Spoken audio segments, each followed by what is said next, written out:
Hello friends, welcome to unlimited cooking. இன்றைக்கி நம்ம கிச்சனில் பொட்டேட்டோ சீஸ் ரோல் பார்க்க போகிறோங்க. இந்த பொட்டேட்டோ சீஸ் ரோல் ரொம்ப சிம்பிளாக பண்ணிடலாம், ஈஸியாக பண்ணிடலாங்க.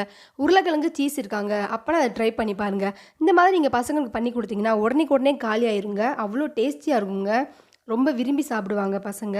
இன்றைக்கி நான் அதை ட்ரை பண்ணிங்க, தட்டில் வச்சு அடுத்த செகண்ட் காலி ஆயிடுச்சுங்க. என்னோட பசங்க நல்லா விரும்பி சாப்பிட்டாங்க. வாங்க எப்படி செய்யலான்னு பார்க்கலாம். இன்றைக்கி நான் 3 உருளைக்கிழங்கு வேக வச்சு துருவி எடுத்து வச்சுருக்கேங்க. இந்த மாதிரி இப்போ அதை ஒரு பாத்திரத்தில் போட்டுக்கலாம்.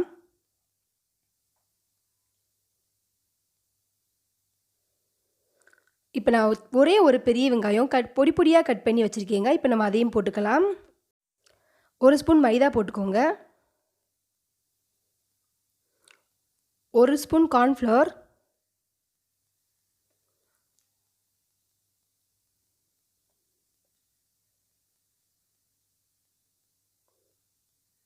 இப்போ இதுக்கு தேவையான அளவு உப்பு போட்டுக்கோங்க. நான் சிக்கன் மசாலா 1.5 ஸ்பூன் அளவு போடுறேன். இது டேஸ்ட்டுக்கு தாங்க. இந்த மசாலா நல்லா டேஸ்ட்டு கொடுக்கும், சாப்பிட்றதுக்கு நல்லா சூப்பராக இருக்குங்க. இப்போ நல்லா பிசைஞ்சுக்கலாம். உருளைக்கிழங்கு நல்லா மசிச்சு வர்றது மாதிரி பிசைஞ்சுக்கோங்க. நம்ம உருளைக்கிழங்கு வேக வச்சு அப்படியே பிசைஞ்சுக்கலாம், ஏன்னா கட்டி கட்டியாக இருக்கும். அதனால தான் நான் அப்படி பிசையலை, துருவி போட்டிருக்கேன். இதில் பாருங்கள், இந்த மாதிரி நல்லா பிசைஞ்சுக்கலாம். இப்போ கொத்தமல்லி தழை தூவி போட்டுக்கோங்க. லேசாக கொத்தமல்லி தழை, புதினா தழை பொடி பொடியாக கட் பண்ணி வச்சுருக்கேன். இப்போ நம்ம அதையும் போட்டுக்கலாம். இப்போ நல்லா பிசைஞ்சு வச்சுக்கோங்க.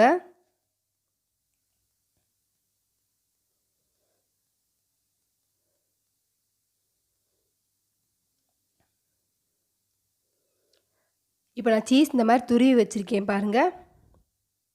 இப்போ 1 ஸ்பூன் கார்ன்ஃப்ளவர் கொஞ்சம் தண்ணி ஊற்றி இந்த மாதிரி கலக்கி வச்சுருக்கேன். இது பிரெட் க்ரம்ஸுங்க. இப்போ வாங்க எப்படி செய்யலான்னு பார்க்கலாம். இப்போ நம்ம பிசைஞ்சு வச்சுருக்கிற உருளைக்கிழங்க சின்ன உருண்டையாக எடுத்துக்கோங்க. கையில் கொஞ்சம் எண்ணெய் அப்ளை பண்ணிக்கோங்க, அப்போ தான் கையில் கொஞ்சம் ஒட்டாமல் இருக்கும். இந்த மாதிரி தட்டையே அமுக்கிக்கோங்க, ப்ரெஸ் பண்ணிக்கோங்க. நம்ம துருவி வச்சுருக்கிற சீஸை நடுவில் வச்சுக்கோங்க. இதை அப்படியே சுருட்டிடுங்க. சீஸ் வெளியே தெரியக்கூடாதுங்க. இந்த மாதிரி சேஃபில் நீங்கள் கொண்டு வந்துக்கோங்க. உங்களுக்கு என்ன சேஃப் வேணுமோ போட்டுக்கலாம், ரவுண்ட் சேஃப் வேணாலும் போட்டுக்கலாம். நான் இன்றைக்கி இந்த மாதிரி சேஃப் தாங்க போடுறேன். இப்போ வாங்க நம்ம ஸ்டவ்வில் எண்ணெய் வச்சு பொரிச்சு எடுத்துடலாம். நான் ஏற்கனவே எண்ணெய் நல்லா காய வச்சுருக்கேன். இப்போ நம்ம செஞ்சு வச்சுருக்கிற ரோலை நம்ம ரெடி பண்ணி வச்சுருக்கிற கார்ன்ஃப்ளவரில் இந்த மாதிரி உருட்டிக்கோங்க. இப்போ பிரெட் க்ரம்ஸில் லேசாக உருட்டிக்கோங்க.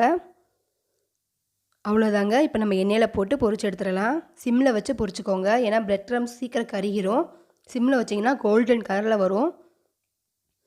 இப்போ பாருங்கள், சூப்பராக வந்திருக்கு. இப்போ நம்ம முதல் 2 போட்டோம்ல, அது நல்லா கோல்டன் கலரில் வந்துருச்சு. இப்போ நம்ம அதை வெளியே எடுத்துடலாம்.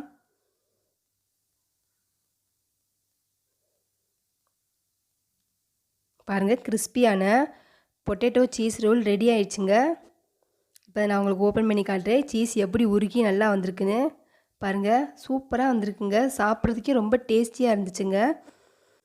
நான் வீட்டில் செஞ்சு பார்த்து ரொம்ப சூப்பராக இருந்துச்சுங்க. அதே மாதிரி நீங்களும் வீட்டில் செஞ்சு பாருங்கள், உங்களுக்கு ரொம்ப பிடிச்சிருந்தால் லைக் பண்ணுங்கள், கமெண்ட் பண்ணுங்கள். மறக்காமல் நம்ம சேனலில் சப்ஸ்கிரைப் பண்ணுங்கள். பக்கத்தில் இருக்க பெல் ஐக்கான் பட்டனையும் கிளிக் பண்ணிக்கோங்க. தேங்க்யூ.